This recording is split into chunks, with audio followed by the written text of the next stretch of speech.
Istimewa tat para yatim dalam pandangan Allah, mulia tat para yatim dalam pandangan Rasulullah.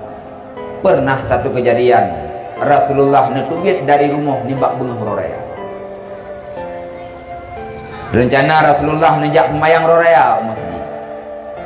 Tiba-tiba dalam perjalanan Rasulullah melihat sekelompok anak-anak sedang bermain. Tapi lam kawan anak miat yang main-mainnya, nah hiro anak miat yang beda watena kalan di Rasulullah. Anak miat yang lain selain hiroyan pakaian dalam keadaan baru.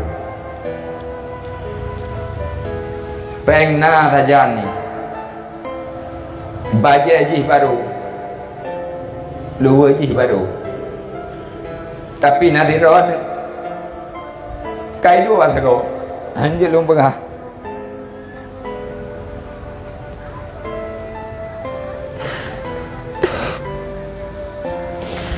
Dua pak sago kai tumpang kengingin kau ni men. Itu pula ni menduayan bunganya bunga raya. Ngan ngaya lain cerita, longnya baca baru yang kutuknya tak kebelah lima. Silau yang kutuknya yang tak kebelah ayahku. Ayah mendengar cerita ni menduayan. Ida yang melihat mak lompat ke bunga. Ayah lomho ke. Ada mutuahan baca baru mana tadi babengnya.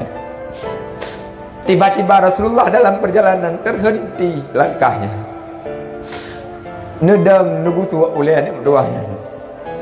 Netayang anak mutuah pakai mana pakaian kata. Pegaya Rasulullah sebut doi long dua ini. Tengah long premak lompat. Tengah long prehayah lompat. Tanya oleh Rasulullah, mana hau kerja ayah kata ni berdua. Yang nalung dupo ya Rasulullah long dengan bau deng ayah long kagejak sajan Muhammad. Yang dalam ceritanya anak mutuahnya hana itu po bahawa yang tumayangyan adalah Nabi Muhammad hana itu po. Ho ayah kata ni berdua. Long dinga bau orang yang ayah long kagejak sajan Muhammad.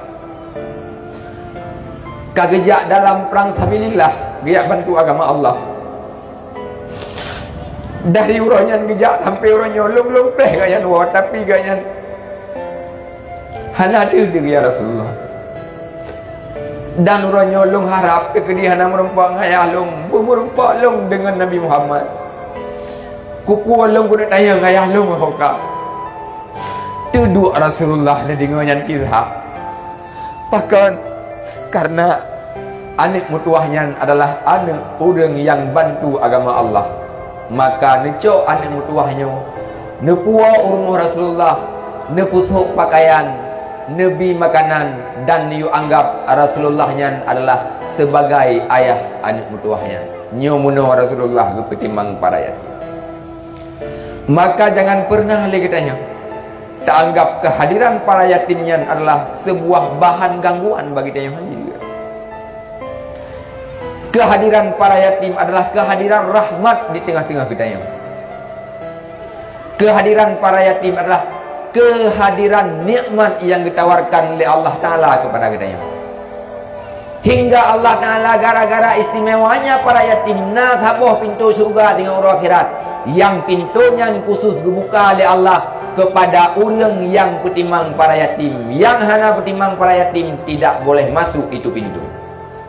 Khusus kepada orang yang petimang para yatim.